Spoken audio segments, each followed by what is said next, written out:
Said, okay, this is enough stuff. So where's your BPW pile? It's about this deep already. So, Hang tough. it's getting deep. Hang tough. And Meg laughs at me. She said, "You got more stuff down there." But it's in the basement, so it's my nest. It's okay. Because she won't let me have an office upstairs, at least till I can't walk down the basement. Yeah, we used to, the period of time we closed down. What's that? We got away from that several years ago and kind of started splitting it up. And every quarter started growing. And some of them were a lot. So what are you doing, taking this line down? Areas that should get a line, but shells. Lines there.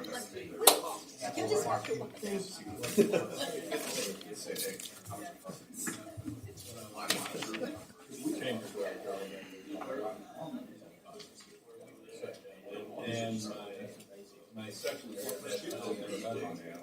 worked out in May. Who's that? Oh, I know you. Like right now.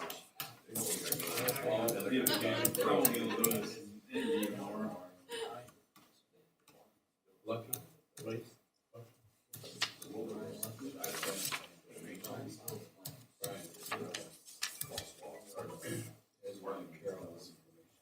What was the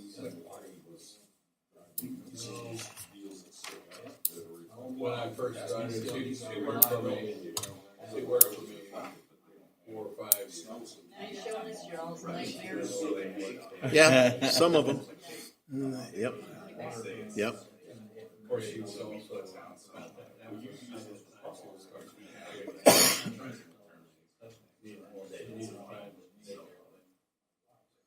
Yep, I worked for him for years. You worked for him? With him. He worked for me. The, last I knew they had 2 kids. I don't know if they got 1. Good people. Sue's a great. I got a great help. Yeah, I mean, they've been working on it. But they don't have a machine on We got 1 minute.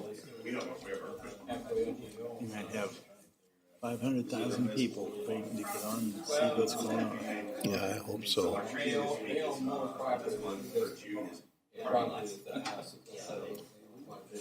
Hey, and it's a citizen. Just in time.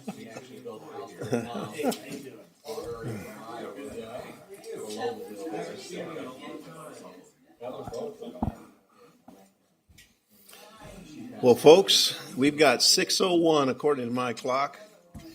I don't know that we have a committee, but I'm going to insist that we go forward and we've got this planned. We're going to move forward and at least share this information the best as we can. If you don't mind, we're going to begin with an invocation and then the Pledge of Allegiance. If your hats, please. Our Father in heaven, we're thankful for the day that thou hast given us. We're thankful to be together as friends and citizens. And we ask you to please bless this meeting that we may learn, that we may have our minds and hearts open, that we may do what is best and right for Hannibal. We love thee and ask these things in the name of thy Son, Jesus Christ. Amen. Amen. Please stand. Larry, would you please lead us? Be glad to. I Pledge allegiance to the flag of the United States of America and to the republic for which it stands, one nation under God, indivisible, with liberty and justice for all. All right, I've put together the following agenda. We had some deliverables from the last meeting. We were going to talk about, number 1, why we're talking and needing $4 million a year. Number 2, we'll talk about the caps. We were going to put some caps numbers on top so that we don't pay, any one person or one group doesn't pay too much. And then I want to talk about how we're going to wrap this up and move forward from there. But first of all, the $4 million a year justification. We have gone through a couple of things I'd ask you to look at. Number 1, against that wall over here right behind you. That is the granularity of what went through to say, here's what we've got to create. There's actually 6 different groups in there that we looked at. One of them is, so if you look at this paper right here, it's got the blue on the front. On the right-hand side over here, it's got 1, 2, 3, 4, 5. And there's actually 6. But those first 5 and 6, they're all represented right there in what I call granularity. So the first one is system operations and maintenance. When we start, there's some simple things we're just going to have to do. There's the catch basin inspection. We're going to have to just go out and look at it. We're going to have a single employee that's going to go do that. We're going to do some inspection, some spot cleaning. We're going to do the ownership question. We need to find out who owns what. That is probably the very biggest question and most difficult that we're going to have to answer. At what point is it our responsibility? Is it the community responsibility? And what remains with the private owner or the entity owns? What's the ownership? The second item is system management and engineering.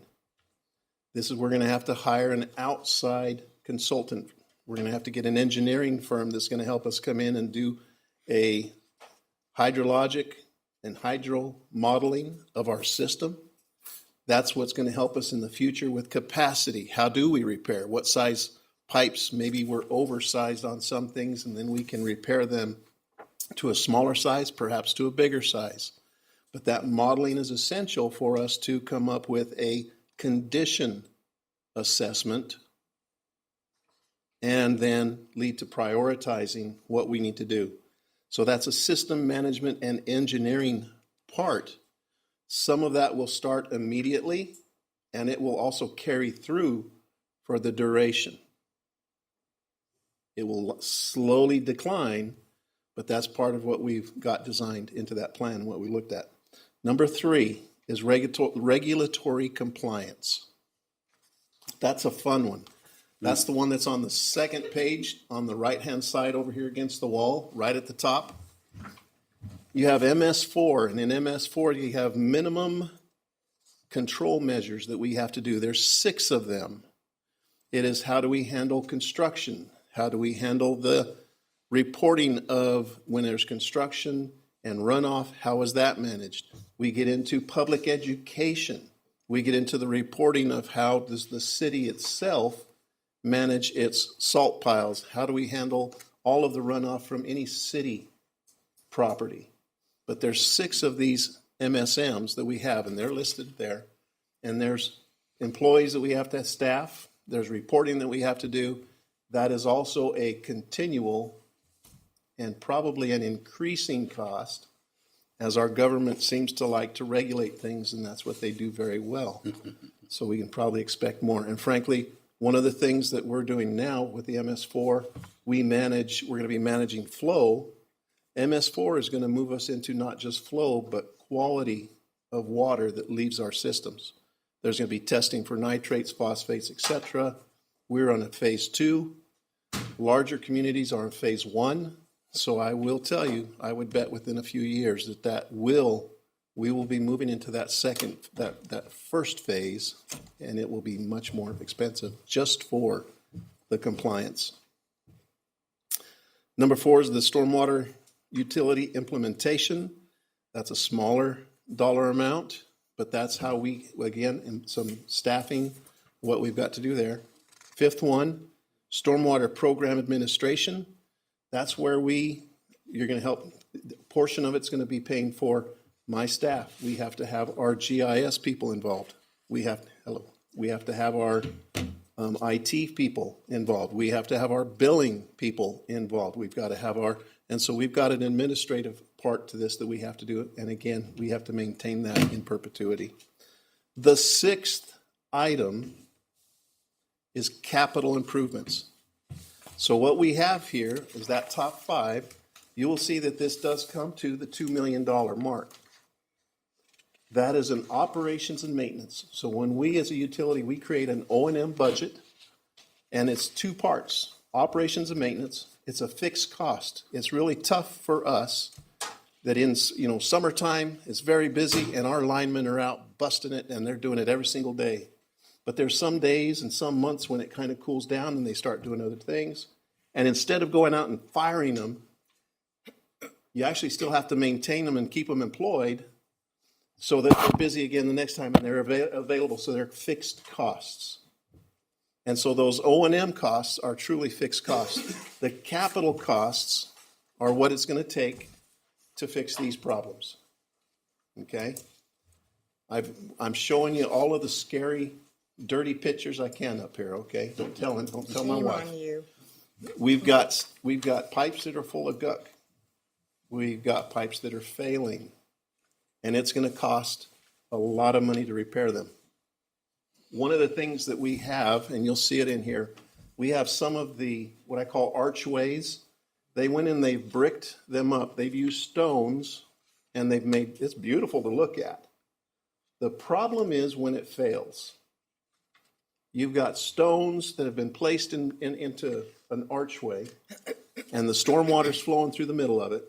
When that top gets a hole in it, it's like pulling the keystone out of an archway. You pull that keystone out, and it will collapse, and it will collapse, and it will fail. The problem is when it's a long pipe, where does it stop? So if we get called in because one of those fail, you have a very good chance of that just continuing to fall apart and to fail for the completion of the entire length of that drainage. And so there's some where they put in, we've had a couple where they were able to go in and put culvert and then grout around that. But they are seriously problematic and exceptionally expensive to repair. Now, Jay already asked me. He's already beat all of you to the question. Did we sharpen our pencil? I will tell you, we have put this together with the help of our consultant. I have also taken to the board and said, look, we're trying to do the best for this community. Could we go from, and we're asking for $4 million a year, could we go to $3.5 million a year? And my only somewhat smart aleck remark is this. My wife sometimes wants me to go do something and change something in the kitchen, or she wants me to go change something in the bathroom. And I tell her, honey, I can do anything you want to do. It just takes time and money. So that's what we're talking about here. We can definitely reduce it. If we were to go from that $4 million a year simply down to $3.5 million a year, that's a 12.5% savings. And so with that in mind, as we go through and talk about these other numbers tonight, put that in your mind, that if we were to do that, we would go down to that 12, we would reduce that cost per citizen by that 12.5, and the board is ready, but our time frames are going to be stretched out more. Okay? And so that's what we're looking at doing. We've already gotten, even just this last week, we've gotten some calls on some concerns on some storm drain that's failing, kind of downtown in streets, down by St. Elizabeth's, that's problematic. Is there a time frame where this is all supposed to be fixed and stuff? So when it comes to the compliance, that's one that we are under the gun. Right now, we have received a letter of violation saying you guys aren't doing this. The city, Andy Dorian and Matt, they've worked together to respond. We've told them, this is what we're doing. We're doing, and we're going to be able to move it forward. But that's becoming more and more pressing. Frankly, right now we're doing nothing. But you said the time frame is longer. Is that the time frame to make all the repairs and stuff, or is that just to be compliant? To make repairs. So right now, we really are. We've got these problems. We're plating, we're covering up, we're making them safe, but we're not getting ahead. It's just going to continue to fail. So there's a point where you go from being reactive to proactive. And so that's exactly what we're sitting here talking about. Is we don't do anything, it's getting worse and worse and worse and more expensive. We've got to start somewhere. So that's what I'm asking. I guess what I'm asking is that the 4 million, I know you don't want it to ever end, but at some point, you're gonna have all this stuff repaired. Is that point where it will be a reduction to the citizens in a rate down the road if that happens? I will tell you, that's where the beauty of having my bosses are sitting here, and I report to them, and they come from the citizenry. I've got 4 board members plus the mayor that I report to, and so that's when they look at these books and say, all right, if we start having too much money, that's when we say, yeah, all right, and these are the guys that represent you. And that's just the form of government that we are in. And so the voice to back off and say we're done absolutely comes through them. Now, do I think that will happen in the next 20 years because of the system that we have now? I don't. I think what we're asking you for is going to just to get to that proactive point. I think it's going to take us 5 or 6 years to even get close to, cleaning it out, assaying it, measuring it, surveying it, figuring out whether it's on private or public property. We've got a lot of work to do, and it's going to take a lot of work and engineering and third-party consultants and our own efforts. I'm looking at this. We're in a catch-up mode now. What needs to happen is we need to fix a system that's been neglected for 50 or more years. So our first mission is to catch up and meet minimum standards.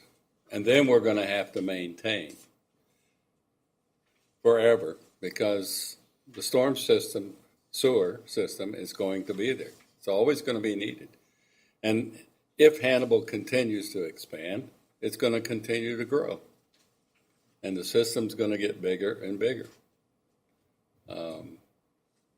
Hopefully this system that would be developed would be newer and last longer than what we've got now. But, and I'm not pointing fingers at anybody. It's just a hard, cold fact that I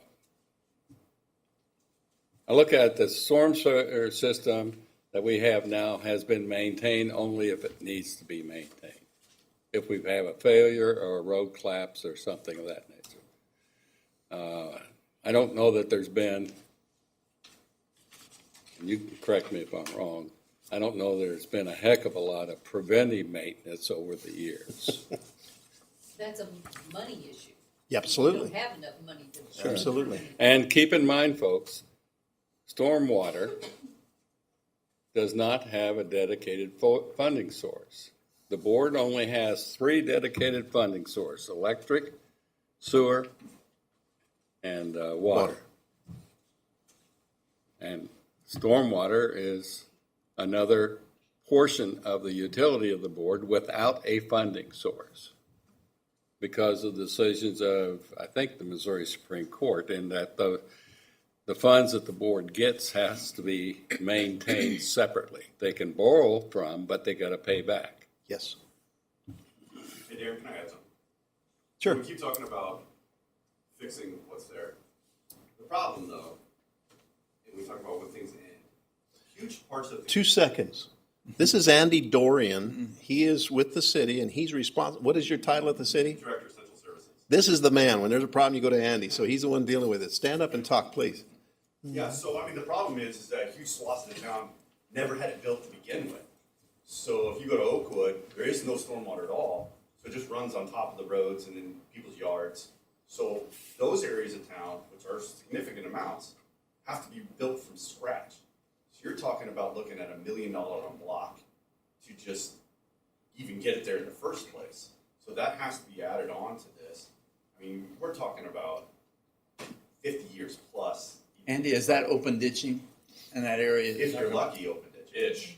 Yeah. I mean, So it sometimes really it goes just- to the streets. Sometimes the ditches just form naturally. Yeah. Or through people's yards.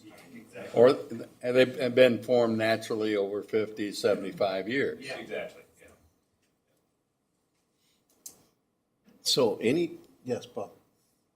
I'm sorry, on that one there, that's a whole new. Okay, I'm gonna aspect that has turn on your, I'm sorry, we been- gotta, The discussion of building stormwaters in all of the subdivisions is a whole new discussion that has not been discussed in this organization.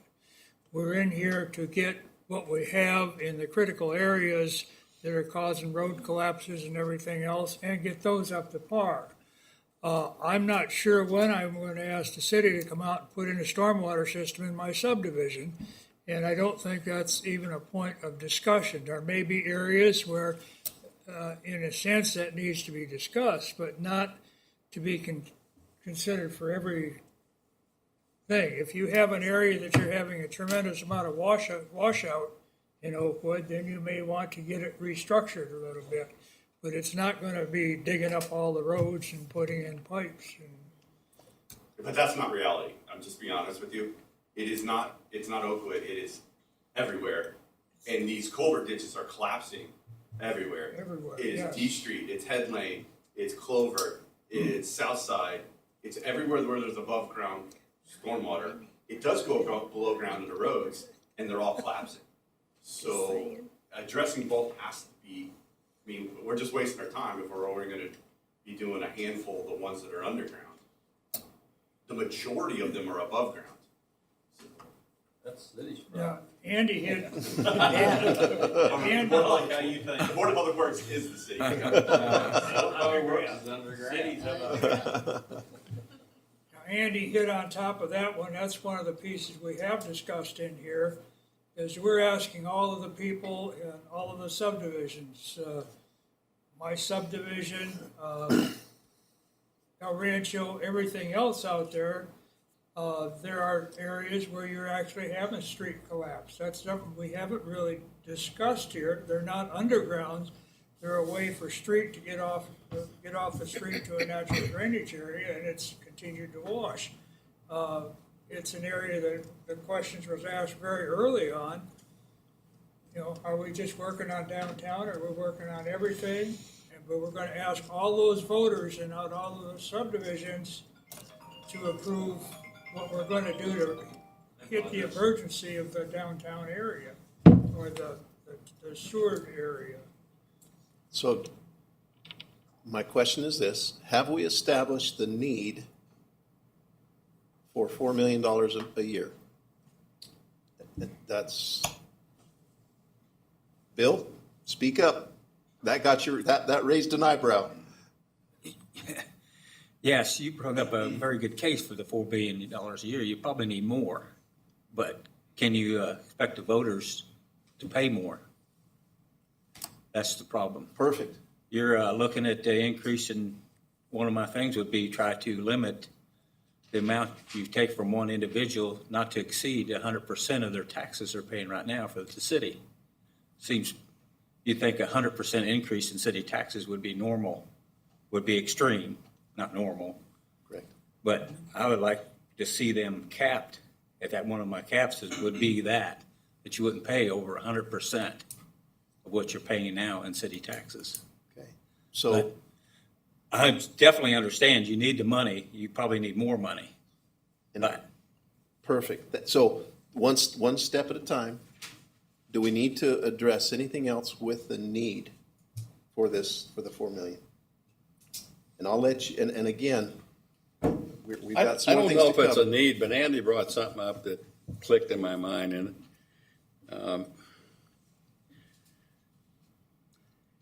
part of the problem that I have with stormwater is the decision that either the city council or the board or both made a while back, that if it's above ground, it's the city's problem, and if it's below ground, it's the board's problem. Damn it, it's a community problem. it's And the we same- need to quit splitting hairs. Yeah, But and may I? Please. The reason there's a demarcation there, Bill Dees here, the reason there's a demarcation is because our mission at the Board of Public Works is different than the city's mission. We have a specific task, and I know the citizens mix those two perceptually, because, you know, we're part of the city, yes. funding sources and limiting funded sources, in other words, where we can move those funds out of those three accounts that you mentioned, is a big limit. We can't just go grab some of this money and spend it over here, even though it would help the city above ground. Does that But make that's not why sense? that decision was made. So I was here when that decision was made. The city got rid of their city engineer. And at the time, the city manager and the director of the port made a deal. The Board of Public Works will take over MS4. The city will take above ground, the board will take below ground, handshake deal done. That was why it was done. There was no other thought other than that. Charter says artificial underground stormwater. Right, but that was why, and so and both entities had no funding source. So it was, the board doesn't have it, the city didn't have it. And let me try, this is the way I think about it, and doesn't mean it's right. I am the child, the BPW is the child of the city. So we're kind of one and the same anyways. Whether we pay for it and build it and fix it, or whether the city pays for it and fixes it, Common denominator. either one of us are going to have to still go through those 6 steps up here and be responsible for it. So we've at least got a good clean line. The city's taking care of their part and they're working to take care of ours. This is how, if we said, all right, the city took it all back, they would be having the same conversation with you that they need $4 million a year. How are we going to do it? So whether it's them, whether it's us, and I think we're pretty good at handling those things underground because we've got some back trucks, we've got sewer lines, we've got water lines. Our guys are skilled at taking care of those things underground. And you all help each other anyway. Yes. I mean, if you're short on equipment, you call Andy and vice versa. So, Right, but the problem is going to be is when Larry calls me to deal with an above ground stormwater, and I go, the city doesn't have any money, but we just passed a tax for $4 million. Well, that's only for below ground. We don't have any money for above ground. The citizens are going to be infuriated. So, and it's already happening because Matt and I deal with it every single day. Educated. So it is. It's about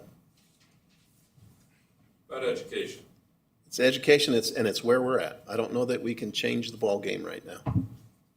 Don't you Sorry, think Larry. The city I don't should have be budgeting money for above ground or their street department?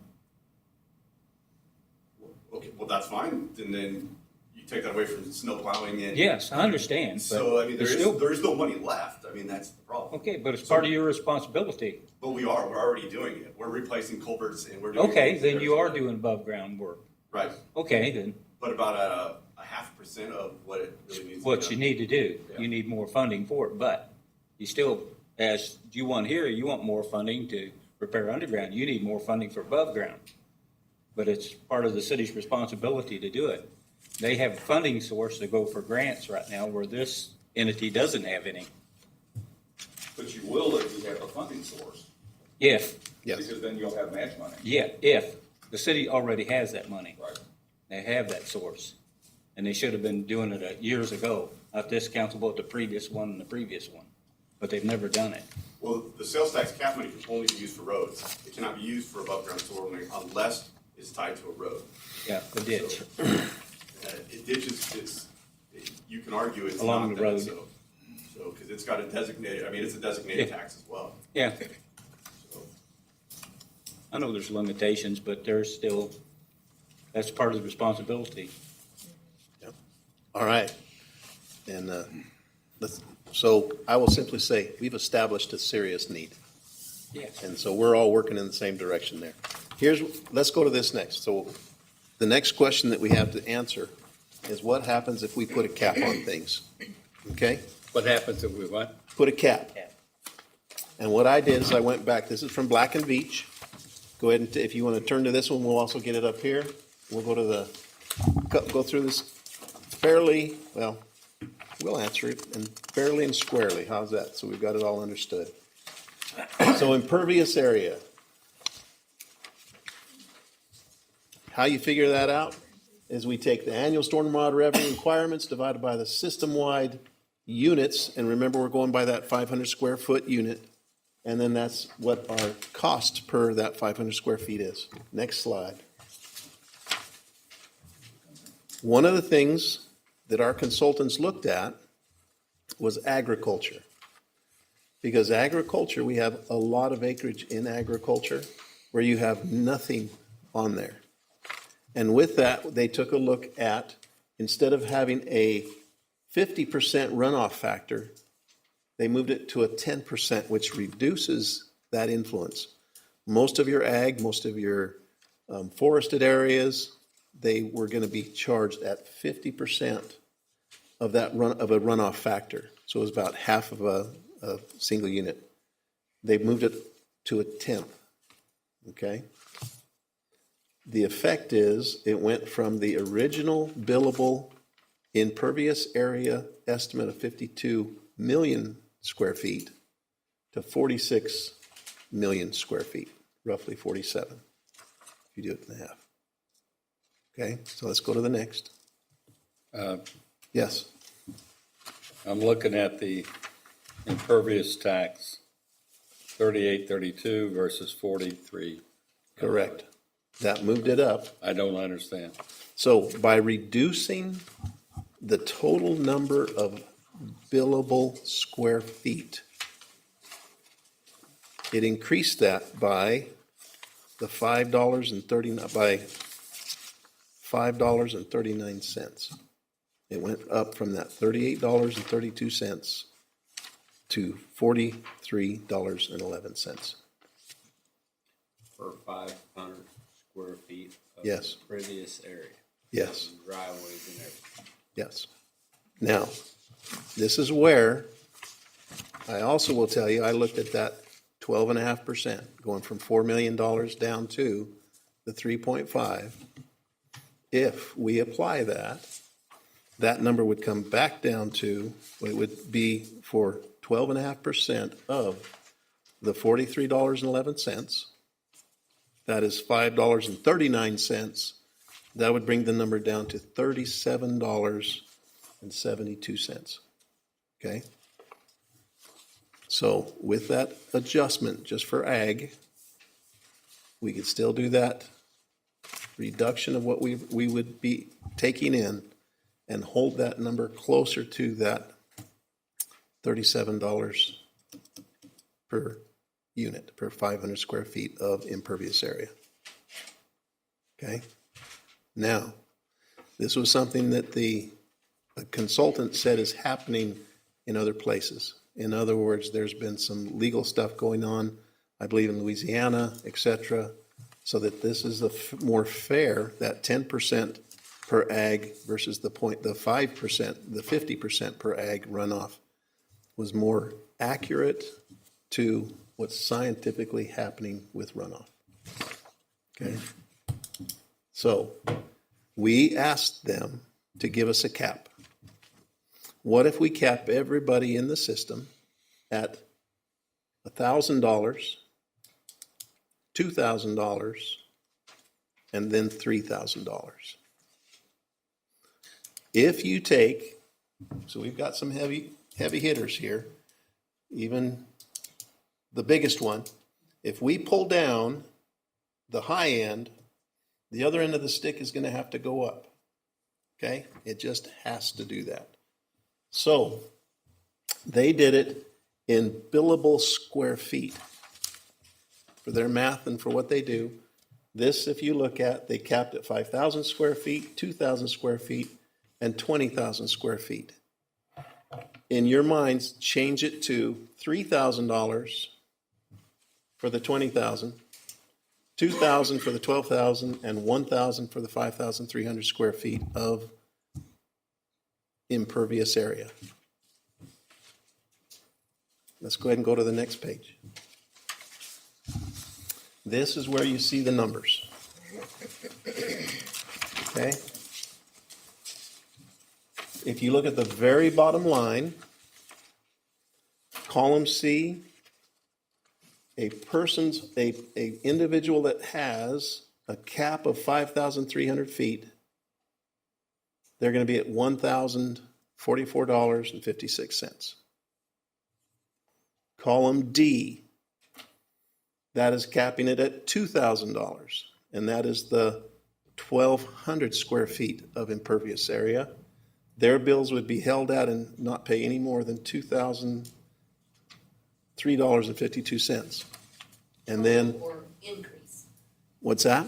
Total or the increase? They would only go up to and be capped Either there. the total, That's correct. And so what what they we, already were paying and then it would stop. yes, Okay. And that's for a year. that is for a year. I'm sorry, hold on. You're shaking your head, no, how come? No, I think there might be a slight miscommunication. The $2,000 is not total property tax. It is property tax related to stormwater. Oh. so Addition it's to what you're increase. paying, yes. Increase. This is pure, yeah, thank you, thank you. On top of your personal tax. This is all additional. This is all brand new. Thank you, thank you. I misunderstood the question. Thank And you. it is, this bottom line, maximum annual tax, that is an annual, right? Right. Yes, yes, yes. This is all annual. Now, let's go to line 3. Remember, we had it set at $38.32. That was going to be the cost per 500 square feet of impervious area. With the new adjustment for agriculture, that will go to $43.11. If we use the $1,000 cap, it's going to move that dollar from 38, almost tripling it, to $94.96.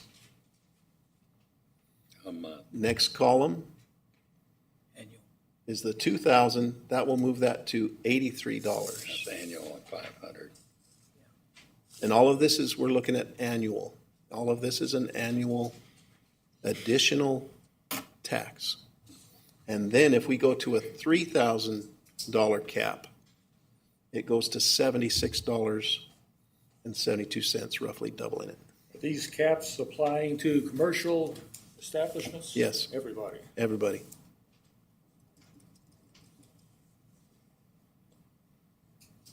So again, that being applied, we've got to be fair. We can't pick and choose.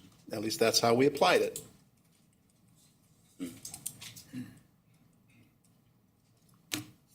So let's go to any questions just on that?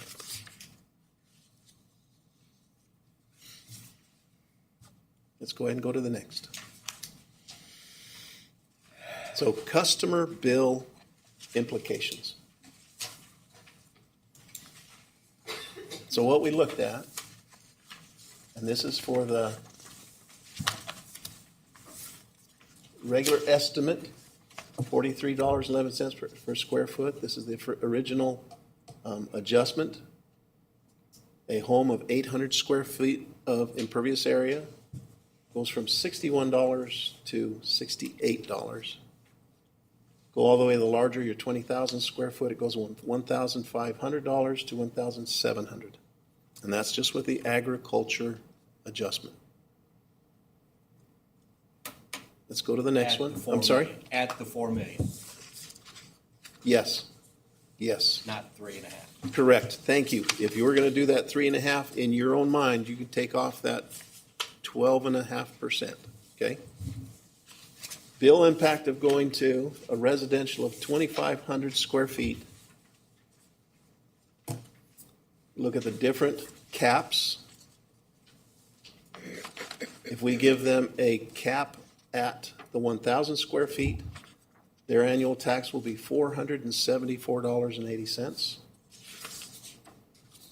At a 1,200 square feet or the $2,000 cap, $417.40. Darren, you're meaning to say 12,000, right? Say that again, please. You're meaning to say 12,000, right? What did I say? 1,200. 12,000. Yes, thank you. Just want to make sure. Thank you very much. I sometimes mumble and fumble. And then the 3,000 square foot, the $3,000 cap or 20,000 square foot cap, they would be paying $383.60.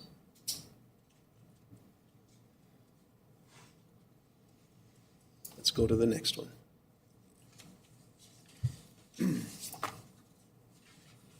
Here's a larger lot size, an ag land with dwelling, of 300,000 square feet, where it would have been original approach, no cap, that would have been $11,965. Revised approach, $1,271. A $1,000 cap, they would be at $1,006.58 for the 12,000 square foot or $2,000 cap. You'd be at $1,500. The $3,000 cap, $1,380.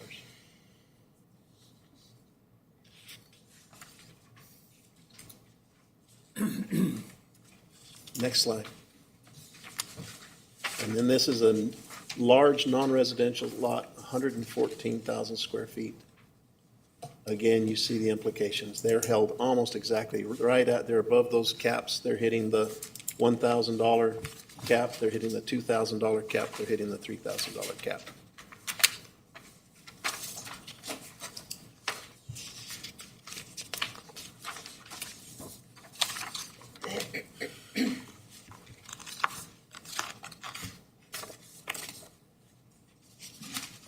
Next slide.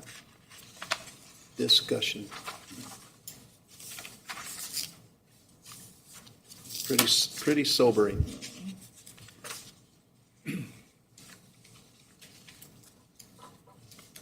Now, we can come back to this in any discussion you've got. Let me give my final, this is my final spiel, and then it's all your meeting. The next part that I have on my to-do list on this agenda is consensus and what I call 80-20. In that I've had someone help me understand even better than ever. I'm pointing to Patricia over here, and she said we've got to come to consensus. At the end of the last meeting, we'll probably do it again this meeting, if we talk about where do you land. I don't think we're going to, if I were to hope to get every one of you 100% on board for that one golden ticket of what we could do, that would be great, but it ain't going to happen. We're going to be absolutely realistic about this. What we're hoping, what I'm hoping is that we get at least 80% of your heart to say this is the right thing, and 20% of your heart saying this really sucks. Okay? And I know it does. There is nothing fun about this whatsoever. And you're probably sitting here thinking, how in the heck did I get roped into this?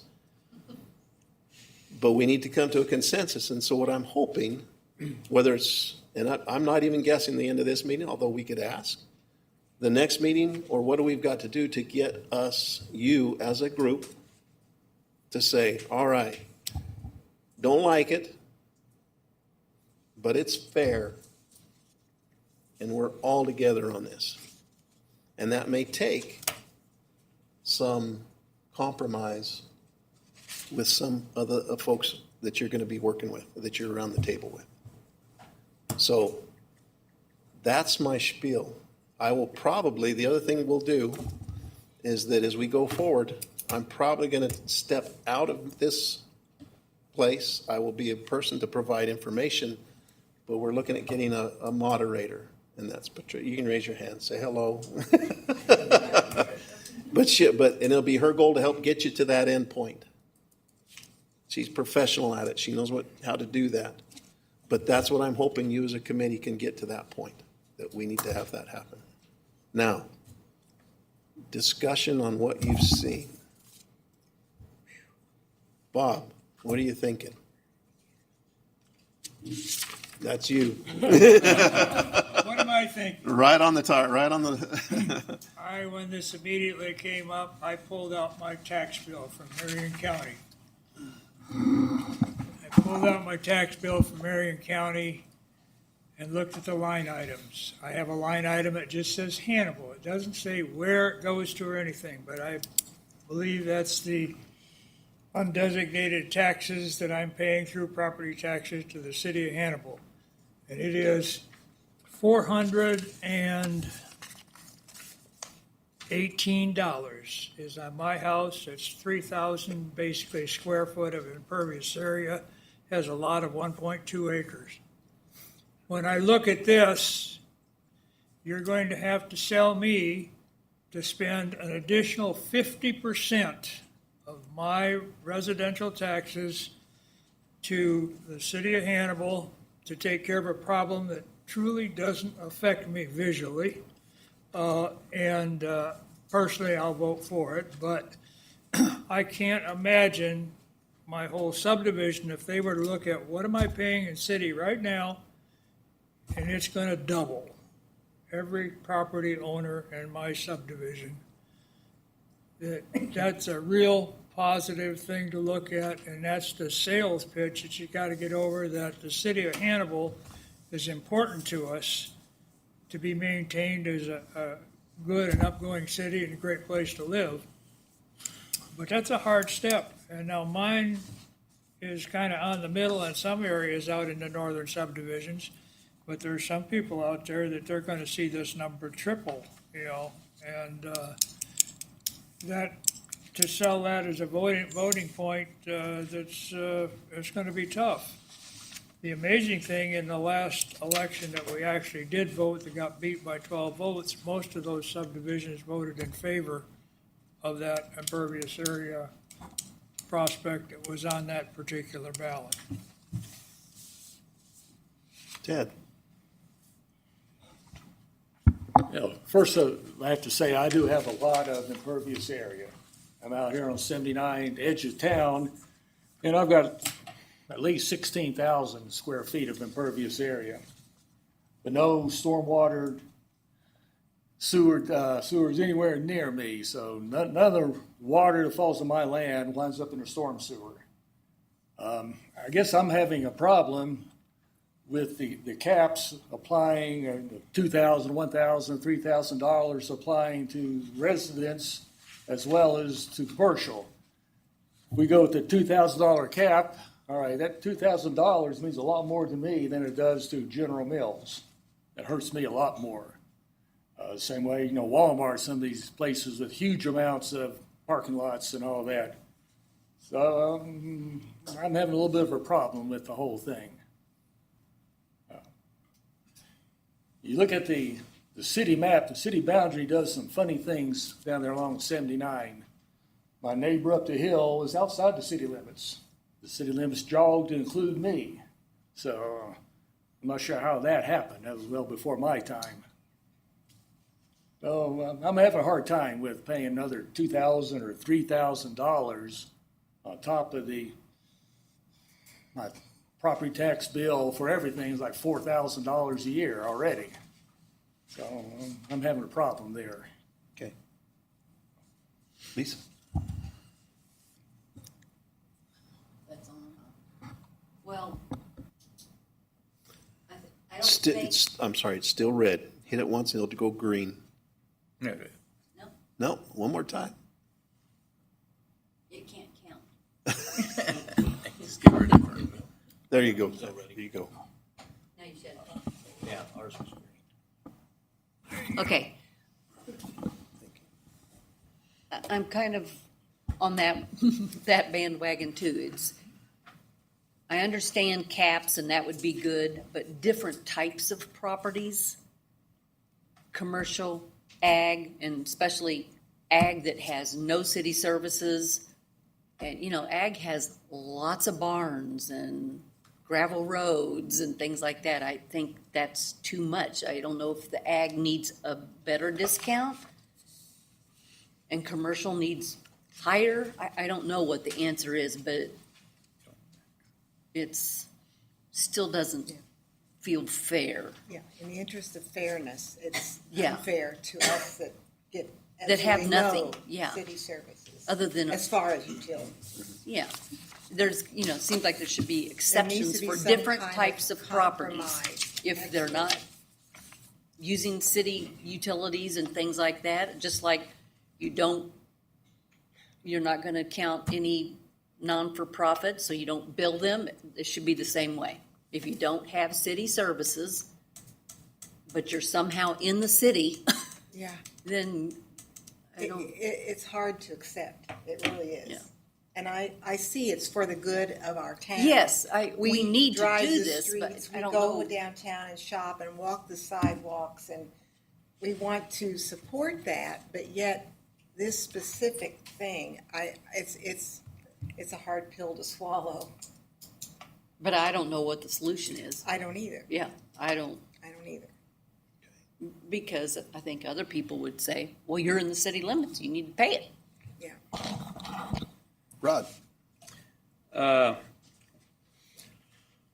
one of those guys that's got a lot of gravel roads and a lot of roofs. I got 50,000 square foot of impervious property. So, I mean, if you don't put a cap on it, it's gonna hit me a lot harder than if you do put a cap on it. But I think $3,000 cap is, I can manage it, but it's pretty stiff when everybody else is paying $300 that are right in the, where all the stormwater is. Yeah. So,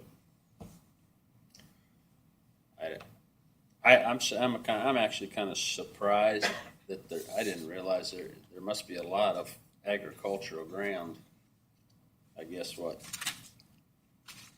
10,000, Yeah, there is. 6,000 square It's feet. considered to be in the city limits of Hampton. Yes, this is entirely inside the city limits. That's where these numbers come from. I didn't think it would change the lower end that much as it drastically. has. It kind of surprised me. Like Mark Twain Cave, they have over 200 acres in the city limits.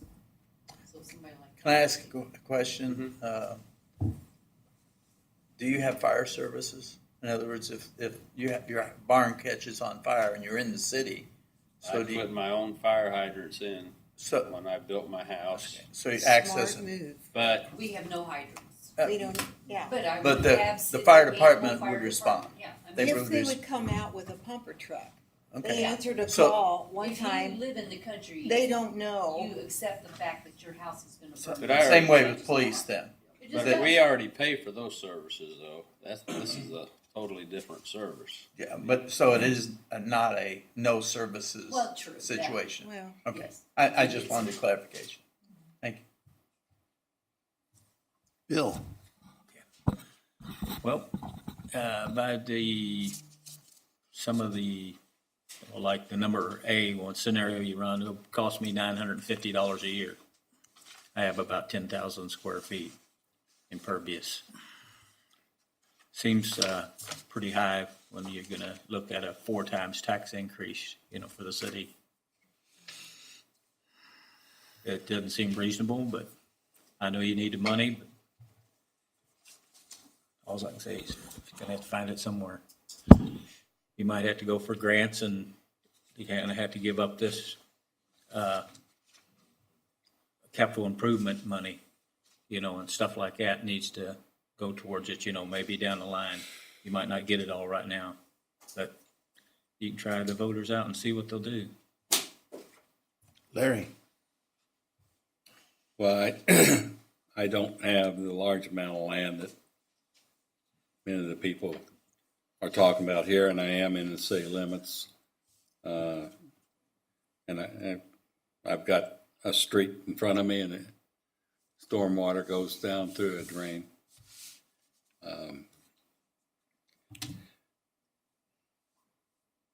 I just know that we cannot ignore this problem any longer.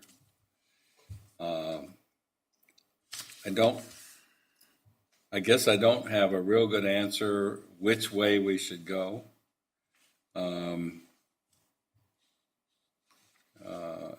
And I'm a little bit unclear of some of the information we got tonight. But I think we need to go with impervious.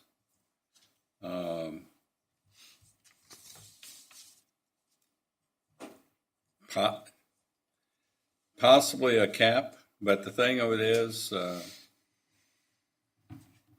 more we cap it, the less revenue we will get to fix the problem, and the longer it's going to take.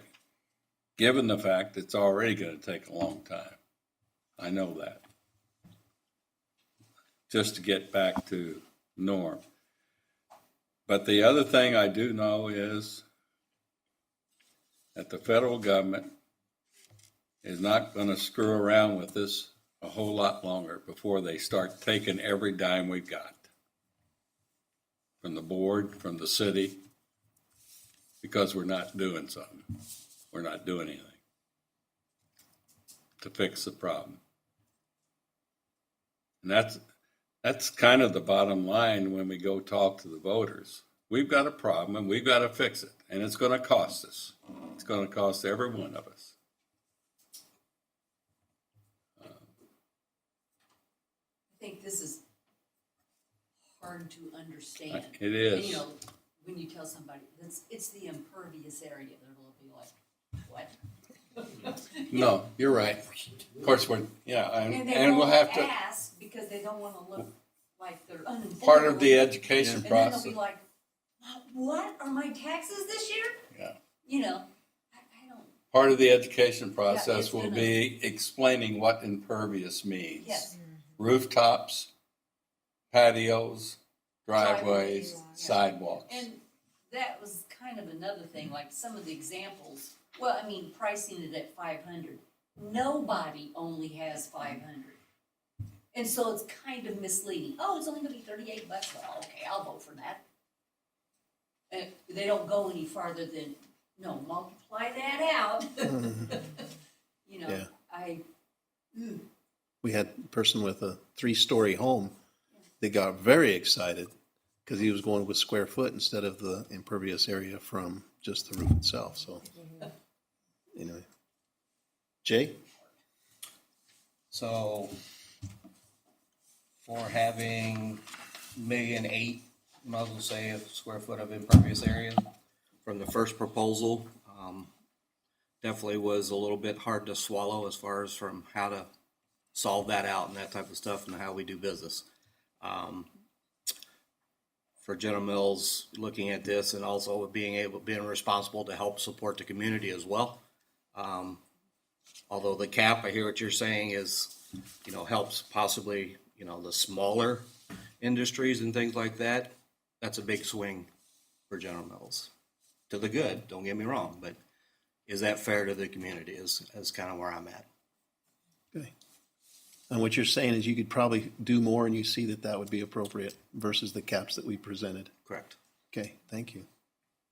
Jackie, anything else you want to add? All of my opinions and feelings about it have been expressed, so I Excellent. will not be repetitive. All right, Yeah, thank you. It's just tough. We have a big decision in front of us to make, so.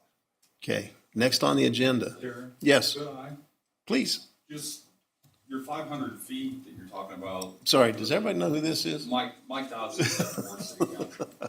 Anyway. And Judge Pro Tem right now, or What I not was gonna mayor, say is the mayor. The 500 square feet is kind of a misnomer, because if you're to build a house in the city now, the minimum is 1,000. So, Okay. you know, it really needs to probably be 2 times that. But as I go around the table, I'm hearing, you know, people of means that are probably, you know, in the upper, you know, third of income levels in Hannibal. Hannibal's not a really wealthy city with a lot of wealthy people. Not so much my ward, second ward, but Stefan's ward has a lot of people that don't have a lot. And as we go around and think about how we're gonna build, please keep those people in mind, the little widow on the corner that's on Social Security, you know, living off of that. You know, it's gonna affect her more than it's gonna affect probably anybody around this table. So, you know, just keep those people in mind when you decide, you know, where you're gonna go. Mike brings up an interesting point. We've been using 500 square feet as a minimum. Do we know what the average minimum is for residential? I think it was 2,200 square feet is what the average was from what Black and Veatch came up with their, I'm gonna throw And my thinking is, and asking that question, I mean, we talk 500, but then all of a sudden we're gonna say, but you've got 2,000. Why don't we just talk 2,000? Whatever the community average is, that's our starting point Okay. for calculation. And then we adjust from there. Okay. We can change those numbers. I don't think that's a big deal. It's just math. And so that'd be all right. I mean, does that make any It won't. sense? It's That just won't change the numbers. not a bit. It won't change the dollar amount. No. It'll just simply be how you express that. Well, it'll be, because We can do that. this committee is gonna be asked to go out and help educate folks to vote for this, You bet. whatever we decide for. And we can say the average home. And I don't wanna be blowing smoke up their butt when it's actually gonna be 4 times that much. Right.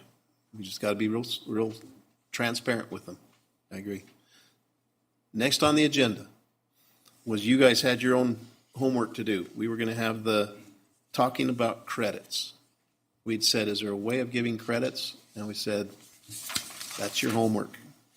So I'm going to turn around and find out which of you did your homework. Do you have any ideas? Did you find anything? Anybody want to volunteer what you found? Carl, what'd you find out? You forgot to tell me I had homework. The only thing I can say, whether you do it in a credit or you kind of eliminate it or whatever, is Talk. contractors that are developing a piece of property to build homes on, in my opinion, they should not necessarily pay for those lots, because the potential when they sell those lots and build a house on it is way greater than sitting there as a piece of farm ground. So I would think trying to help, otherwise I'm afraid you're gonna stop development in the city limits if they got a $5,000 tax bill every year when they develop a piece of property, and no income coming in on it until they sell lots. So from the city standpoint, I mean, I'm gonna echo what Rod said. I'm looking at someone like Kuntz's properties, what they're building the townhomes. So they've got to, on the front end, spending a significant amount of money to put in our new required stormwater that is required. And then they gotta pay on the back end, all the impervious fees for the roads, the buildings. I mean, I don't. So that makes a lot of sense. Yeah, I mean, you're gonna stunt development if we don't do something like that. But in their case, it's private development, it's never gonna be sold. But they're still paying on the impervious, on all the roads and the buildings. They would be, yes. Yes. But what he's saying is the empty lots. Just don't tax those empty lots. Those empty there's lots. no impervious area there, Yeah, so they you're don't not have any taxed on it. impervious area. It'll be, if it hasn't been, so it won't even. If it hasn't been developed. It has not been developed yet, it's still empty, there's no pervious. Right, I'm just saying, in the big picture, you're getting, those guys are gonna be getting, because they're going to have to build their infrastructure in the first place, which Carl knows is very expensive. I worry that people are gonna say, look, why would I build in city limits if I gotta pay this extra fee? Who I pays mean, it's for just something to think about. Who pays for the roads, like in Carl and Lisa's subdivision? Who pays, is that? They do. That's impervious property to them, even though, Even though there's no buildings. It would be. when does the city accept that? The streets. You're asking about impervious area, right? And not, I mean, they paid to construct it. They dedicated it to the city.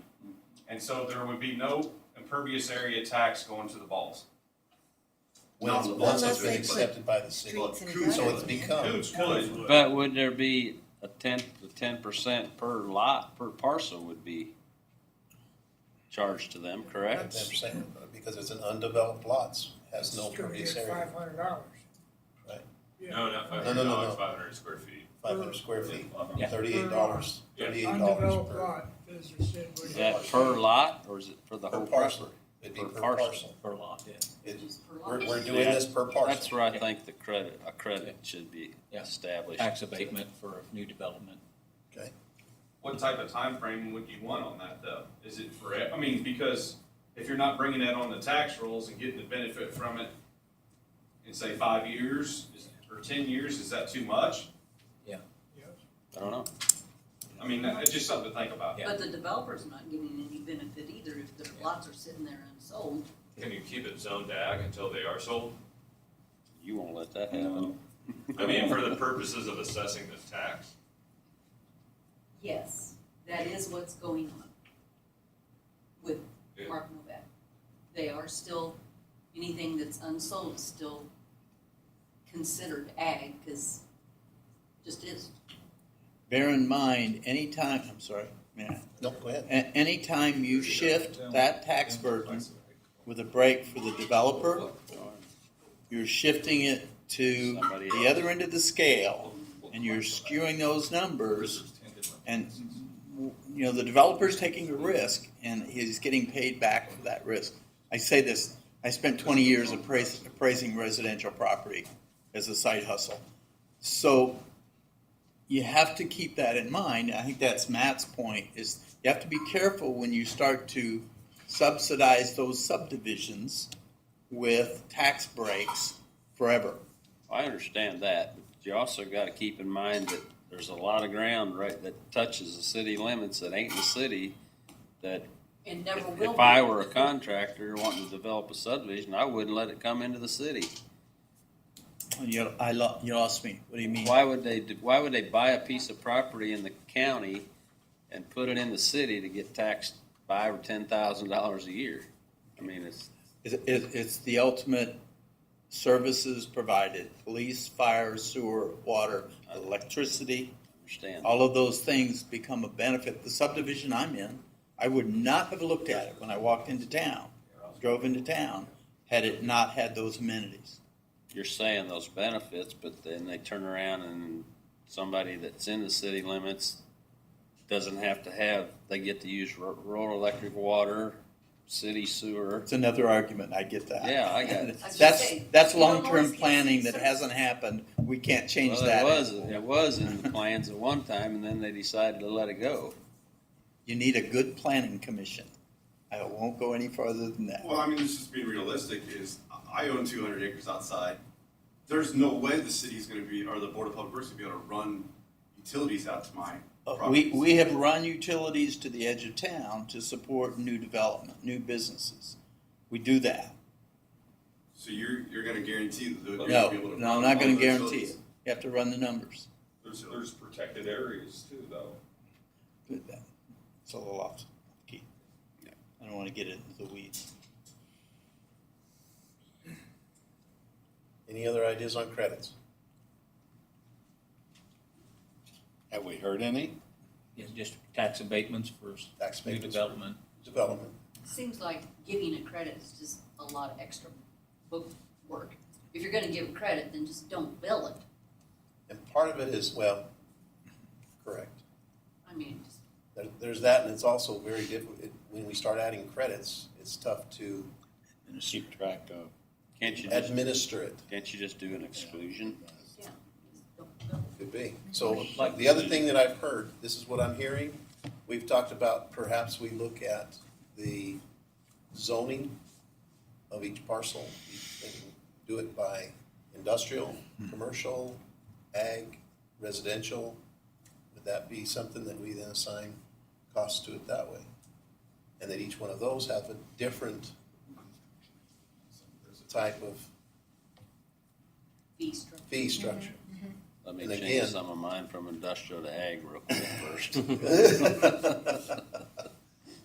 And that talk, and it, to me, I'm just not, when it comes to setting rates, I'm not sure. I don't remember how many different zoning categories we've got. To the back row there would know better than anybody. Andy, how many do you have? 50? Oh my gosh, yeah, a lot. So, not 50, but there's a lot. Well, and I mean, But I mean, yeah, each category, like, there's multiple zoning categories for commercial, isn't there? And residential, Residential. single-family, multifamily. Yes. Where I came from, Airport. we set it up where we charged for an industrial electric meter, for a large industrial electric meter, for a commercial meter, for a residential meter. And that was what we based.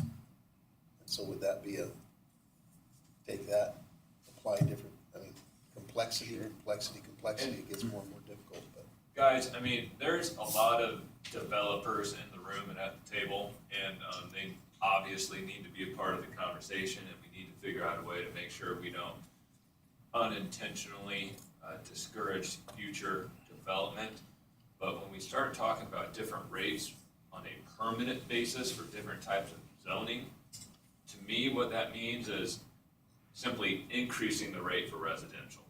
Because you have one pie, you can only cut it so many ways. And to somewhat echo what Mr. Dobson said already, finding these different rates might seem palatable hypothetically, but eventually it all means the same thing, making it more expensive for the people in Hope, Chestnut, Lion, Arch, Willow, et cetera, et cetera. And that's something you guys got to decide. I'm just here to share an opinion. Thanks for having me.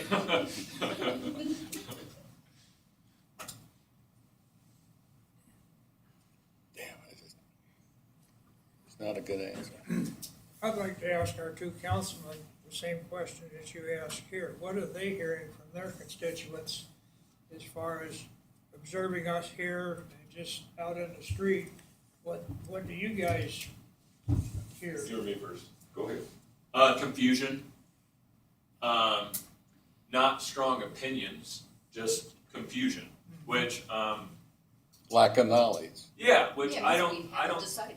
Yeah, I don't think that's unfair, and I don't think it's bad. I mean, to some extent, there's maybe not confusion at the table, but not yet a decision. So until there is a decision, I think that's a healthy part of the process. That is the number one thing I'm hearing. And it all boils down to what's been said before, lack of education. So that's gonna be, the tough job to educate so that everybody can make a good informed decision. Is there gonna be some type of appeal process? Even no matter what we create here, you're gonna find this individual that's gonna get stuck with a tremendous bill. Because there's always those little unique places, and they need an appeal process to go to try to solve the problem, not bankrupt them. And so again, what we've thought about is the only thing you can really appeal, once you have that tax set and it's per a square foot, the only thing you could really appeal is come and say, look, I don't have this number of impervious area square feet. And that would be something that we could appeal, Okay. I tore down my barn, so you guys are charging me way too much for this. We look at that, we inspect it, yes, we would do that. Maybe change it. So far as an appeal is, Yeah. we would keep it very much, it'd have to be very tied directly into what the methodology is. Yeah, the And problem. not simply, Yeah. you guys have driven me out of business, and that's the worst, that's the worst ever. And yet, what is appealable? So you have to look at that. I don't know if we can figure every scenario You of cannot. different property in town, what it's gonna cost someone. If it's sprung to you, you got a good diverse group here, but there's always somebody out there, some group that's gonna get nailed somewhere, that we're not looking at or don't have experience in. Absolutely. That's the only part that I don't know. And so we've got lots to discuss. I don't know that we're going to move anywhere unless there's somebody that thinks we've got an idea and an answer, and I don't think we do. But, Well, we decided on 4 million. okay, thank Have we you. decided that there should be caps? We don't know how much yet. And I think we should all decide, not that I'm telling you how to decide, but Yeah. that when you're educating people, you don't use the 500 square feet. It's too small and it's misleading. No. Because I it don't doesn't wanna- apply to anybody. I don't want to mislead them. I'd rather give them the average square footage of impervious area Yeah. in the city of Hannibal is. And that's our baseline. And then, and we say it could go higher. Yeah. Depending on how much impervious space you've got. But this is our starting point with this average. Couldn't you put a? And we've made one other decision, Lisa. we decided on April the 15th, or April whatever, of 2024 for our election. Couldn't you put something in a pamphlet for handouts that explains the impervious area and a couple of small examples? That would be part of the education process, and that would be part, if I may say, our responsibility as a committee to raise money to produce the pamphlet. The board cannot produce the pamphlet, the city cannot produce the pamphlet. The election committee, the committee that's putting this proposal on the ballot has to raise the money to produce the education material, whether you do mailers or flyers or whatever you do, has to be paid for by funds that they raise. It's my understanding of the election process. That is Exactly right, and on the pamphlet at the bottom. It has to say paid for by whatever committee. One of the things I've actually gotten involved in some discussion with the city over the past years, when we get into impervious areas, up until this meeting, gravel wasn't considered an impervious area. It was always considered, water's gonna go on through it. And I'm surprised, and I suspect other people are surprised by the fact that now all of a sudden they have to calculate gravel as an impervious area. Who determines that, It's been scientifically proven. really? Yeah, once it's down, it gets What's his compacted. I would challenge What's that. that? What's his I name? would challenge that. Google. Who's that? Yeah, It Google. does not stand on my flat I'm biting my portion lip. of my gravel driveway. It seeps down. You can get real complicated and all that between your A, B, C, and D soil types too. And that creates a whole great big Yeah. confusion. Yeah. not Because there's easy. a lot of D soil in this town, which Is that is clay? rock. Oh, Clay. rock, yeah. Diesel. What's funny about that is Yeah. the feds on flood buyouts will allow you to do any pavement, but they will allow you to do gravel. They consider that. Rules we have not made up, others have. Goes from there. The other thing is that, and again, I'm Patricia over there helped me understand. So it's tough sitting here. There's 8 of you, and we have a committee of 15. So that's the other tough part, is getting. I mean, we really want that other voice. It's tougher to make. It's going to be tougher to get to that consensus, but we've got to really have them involved as well. Observation I had, though, we've had some people that were here for the first meeting, which we have not seen. And they need to be contacted and asked, are you still part of the committee or not? And if you are, start attending. Okay. If you're not going to attend, Please attend. we delete you from the committee. Okay. And if they're not interested, I agree. Yeah, if they're not, Yeah, And then we'll if maybe. they're not interested in going further. otherwise we're gonna have to repeat everything every meeting. Because like you said, And we'll get nowhere.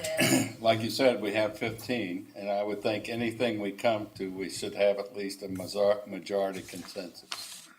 Well, that means 8 of us out of 15. Yep. So all 8 of you are gonna agree tonight to one No. thing? I didn't say Go that. for it. Bill. Nice try, Bill. Nice try. I'm hear just we- doing some simple math. I divided guess you- 15 and a half, and it comes up 7 and a half, and round up to 8. I guess you'd agree to disband. That would be I don't think. adjourn. Maybe that's better. I bet you could agree on a time to meet again. I hope we can agree to meet again. What is the next step? So the other thing that Patricia said was, it might be that it's gonna take a 5-hour, it's gonna take a Saturday where we take more than just 1 or 2 hours, that we sit down and we put you in a room and we take half of you and put them over here, and you come up with the idea, then you put them and switch them and do some changing there. Are you willing to make that commitment? Are we waiting for, I will tell you, I'm going on vacation for 2 weeks, and I'm not gonna think about this while I'm gone. You're So not. Don't have another meeting in 2 weeks, but if we were to have one in a month, what else do you need to have answered? Well, I don't think we can have a 5-hour meeting on a Thursday. Not on a third, nope, not at all. It'd be a Or Saturday. even even on a elongated meeting on a weeknight. Okay. I think you're right. I think we need to commit to a Saturday. What kind of, so I guess I'm asking, I always want to have to walk away from a meeting. What's your next question that we need to answer? That's my job, is to answer your questions. What information you need so that you can come to that conclusion. I can't even imagine offering to voters anything other than the first two impervious area numbers, the $38 and $43 per 500 square foot. So I am absolutely stuck in continuing to hold on to those two numbers because they're the numbers that affect our voters that are gonna have to get it done. So other things that go above that, So you're Really- saying no limit? Gonna reject. You're saying no limit? well, I think we need to do something. I don't know if it gets back to, I guess Larry's or whoever proposed reducing the number in the first place that we're shooting for, but as far as residential people that are going to be voting for this proposal to get it, are not want to go over the 40-some dollars per 500 square feet, is my sense. agree. Once we get out and actually having our discussions and our sale point and opening up their book, they're going to go look at their house, then do the calculation and say, oh, this is what the real number is. Then they may do like I did and go out and pull their taxes out. Well, that's more than double or more than half of what I'm currently paying to the city of Hannibal now. That's a real problem for me to sell. But looking from people like me, you're looking at me paying 5,000 and them paying 500. Well, I understand that. That's kind of a tough pill to I swallow. understand that, but I'd be happy to give you a $500 bill, but then we've not accomplished anything because everybody else voted no on the project. But it's hard. Now, It's what gonna- we can work out for the big landowner, property owner that's affected, you, the Vols, or the industries there, Walmart parking lot, or, General Mills, those, Well, I think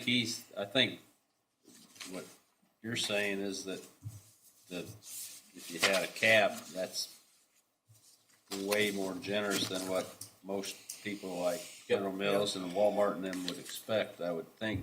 I'm like, can't we have different? Is there another type of cap? Industry 1, Industry 2, Industry 3 or something and have. That's my question too. Yeah, because we Commercial want your versus jobs. residential. Yep. Yeah. We don't want people to leave town Right. with the industries. So. Payroll. It's a big one.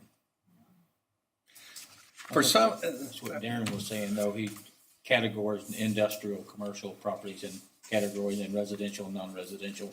So you get into 3 to 4 groups to break it into and see what you think the industrial can handle, as far as cost and what commercial can handle and how much residential can handle. if I may, for some reason, I cannot believe that this wheel hasn't already been invented. We just haven't invited the people that have done it before down here to talk to us. I don't care what damn community they're from, somebody's already done this. They've fought these battles. And I would think we could get somebody in here to educate us on their process and the roadblocks they ran into and everything, and, to consider exceptions and waivers and credits and all that. So those reports from Black and Veatch report, the Western Kentucky University reports, that's what we started with, and those are the people that have already done it. Yeah. And most of them, legal battles that help put you in that corner that says, here's how impervious works. And Missouri law has its own wackadoodle ideas out there that really put us into some of these corners that we have to do these things. So, you're right. But I mean, We can- we're talking issues, we're struggling on what it should be for residential and agricultural and industrial and commercial. Larry, I'm sorry. Please. Larry, it's one of our first premise items that we looked at was how to reduce administrative work. And of course, if you look at what the county does, it's your tax bill. You see a breakdown of what, I think 8 or 10 different items. Several, yeah. Each of those has staff that has to work those numbers legally every quarter, but certainly annually. And it would be nice just to slide that in. But I don't think that can happen with just this municipality. Although I don't know how ambulance districts work in this county. I'm not familiar with that. But there's a tax for that ambulance district. Nursing home. So you want to shift that burden to the county to do all that calculation. And doing it based on, they do it on square footage of the lot, square footage of your house. It's not impervious area. Now, you could shift it to them and let them do all the magic calculation and have all the overhead, but you're going to have a lot more overhead. And we're trying to minimize that with this whole scenario. I understand what you're saying. Let me share with you the other reason. When I started it in Delaware, I just had to have a plan that I presented to my board, and my board approved it. It was done. We were moving forward. Okay? And that's a very significant difference. In the state of Missouri, it can't be a fee because of legalities. So we have to take this to the vote of the people. And so that's why we have, on full disclosure, that's why you're here, is because we have to take this to the people. And so we're looking at complexities that probably most of them did not, Mr. Peters and Mr. Fix, here's what it is. It's a hard pill. Get some water and swallow it. That's kind of what some of the fee side of that goes. So we're trying to work that out. So there's going to be a little more complexity here. What I'm going to try and do is I'm going to go back to, here's my methodology in my head. I want to go back and I'm going to take a look at using the $43,000, the $43 unit book. I'm going to see if we can break down for us who is a commercial customer, who is a residential, who's an industrial. I'm going to look at what that revenue would have been applied, and then we're going to see if we take and do it in a class, still keeping that. Let me play with it and see what I can come up with. And maybe there's some caps that we can some of your put in there. brochures that I read, you had so many square feet impervious industrial, so many square feet. So it put a percentage of industrial. Mm-hmm. So maybe that percentage might be the amount they needed to pay. Industrial cover that percentage of impervious. Commercial or non-residential cover that percentage, and residential cover the other percentage. That's what I'm thinking, that we can maybe look at that a little bit and have something that has that relationship. On the Kentucky brochure that you sent us, so it seems to like that these rates that you're talking about is quite a bit higher than any ones I've seen in there. These there are. Might have been one or two that might have been up there in Oregon and a couple others, but Minnesota, I think there was a couple real high ones. Minnesota's one of them. We're high. Yeah. We're absolute, but again, we're in how long have we been a community? Years. Yeah, it's all of those years. Yeah. It's all that Deferred infrastructure maintenance. that's put in there. It's deferred years. maintenance. If we'd have started 20 years ago, it wouldn't have been as bad. Out of sight, out of mind. They still ain't budgeting on anything. That's right. This goes back to Larry's question on other communities. There's a great write-up on the internet, St. Peter's Stormwater, that goes into their development of theirs. And I would first come to the meeting, I had read it, but the main thing about it was immediately taken away from us because St. Peter's used taxes. They use sales taxes as a major portion of their financing. And legally, we've been advised that we have no access to that at all. Yeah, we're taxed out. We're at taxed the out. city level. And pretty much. the other argument on that one is you're gonna get into a little bit of argument occasionally on the recent sales tax on infrastructure. Many people thought that infrastructure tax was going to the stormwater system. There's a great misunderstanding of where that funds were going to go to the people voting for it. And Mike, correct me if I'm wrong, that does have a sunset that's gonna have to be considered again and could, I don't know if it could be reallocated, but it could be part of the education process of renewing that tax, because, when's it sunset? Well, it's 5 years out, so I mean, it was just past last year. I just Googled stormwater taxes in Missouri. Looks like, St. Louis collects, 8.72 cents per 100 assessed valuation. To fund their Calculation's tax. different. Yeah. So I don't know. That would for be you- low. For you guys, you big hitters, I don't know on That would be your well. tax bill how that would Yeah. equate out. Well, Don't know actually, this how much area that is would under provide. assessed What was that? Not anymore. 8.72 cents per Fine. 100 assessed every valuation. 2 years, they up it. Every year they- Yeah, they're required by statute to reassess every 2 years. Marion County is. What's the city's taxes? Somewhere around $1.18 It goes into. on the There's residential. 1.69 general administrative tax, I mean, operation per maintenance, 100 valuation is 10 what I meant. cents. What's Per that? 100 valuation. Mine came out to about $1.17 Okay, per 100 valuation when I figured mine. I just, well, this was 8.72 cents per 100. okay. In St. Louis. Oh, 82 cents? No, 8.7. Yeah. And we're looking at the price that you're handing me here. Mine's gonna be about $4, $5, be in the school tax range.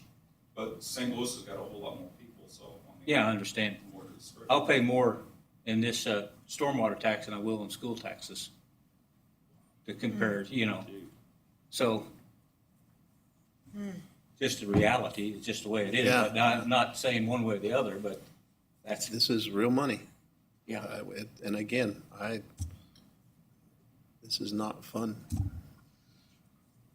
The thing is, getting it passed is gonna be you're talking everybody's gonna have $200 or $300 on average probably, and it's gonna be a tough sell. Yes, yes. Pat, Patricia? I'm going to ask Darren just to let me talk a little bit about what consensus means and why it's important to your group. It seems like you've got. Do me a favor, I'm gonna make you come sit down and talk into the microphone.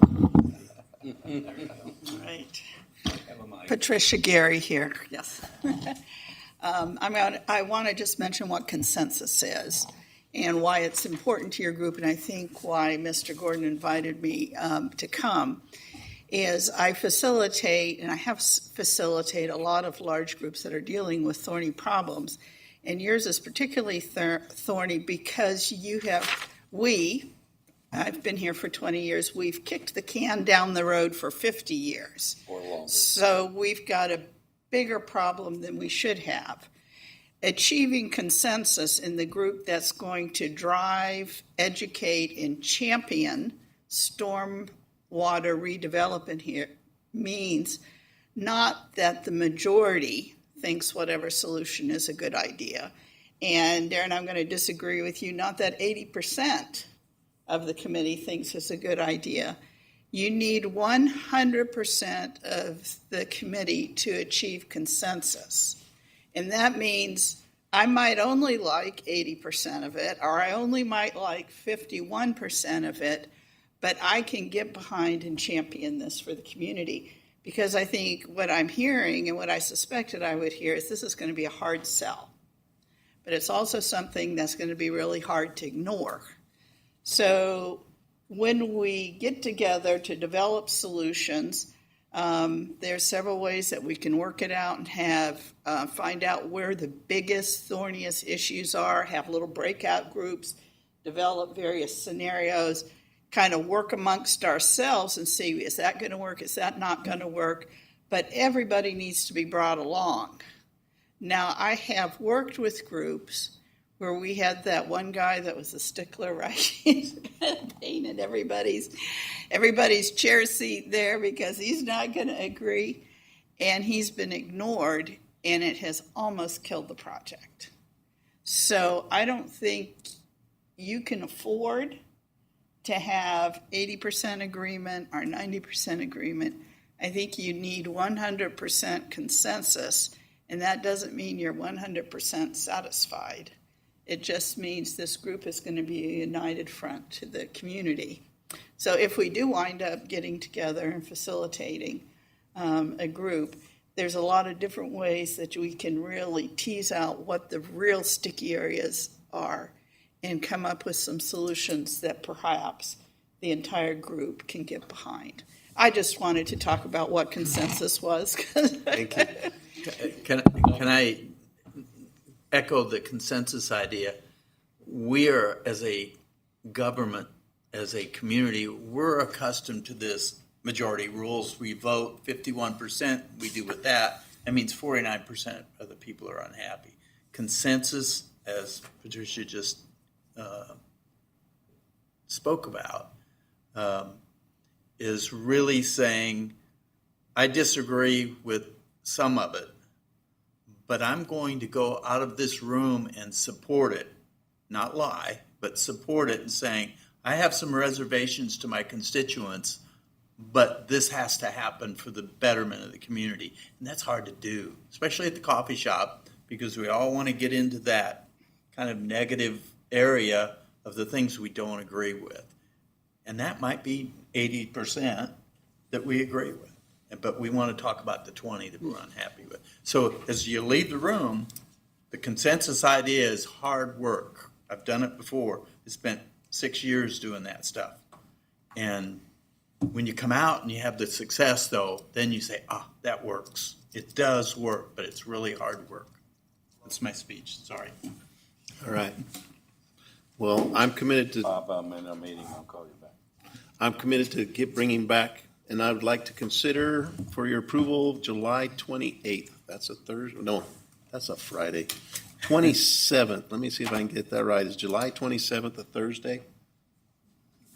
Double check for me. Yes. All right. Yeah.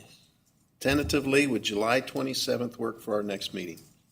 And with that, I will try and put together something where we have based off of the electric meter. If you do not have an electric meter, I'm going to go off of a water meter, whatever we're serving.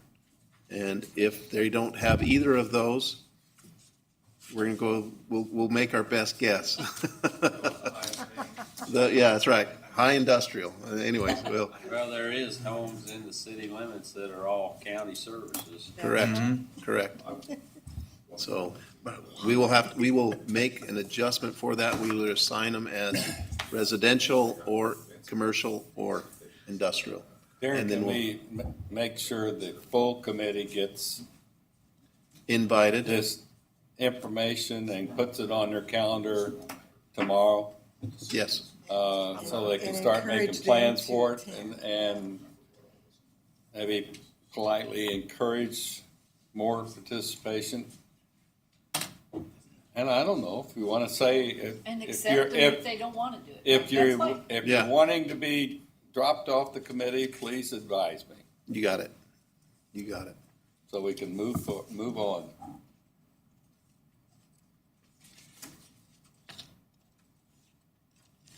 I'm not available the 27th, but I do not want to be dropped off the committee. We don't want you. You're one of our regular attenders. All right. With that, is there anything else that anybody has burning in their heart they want to share? Doesn't even have to be burning in their heart. Anything you just want to share for the greater good of all. I sincerely thank you all, and I appreciate the great discussion and doing it with courtesy and kindness. And we're going to win. We're going to come up with something good. Thanks, Darren. Thank you all. Thank you. Yeah.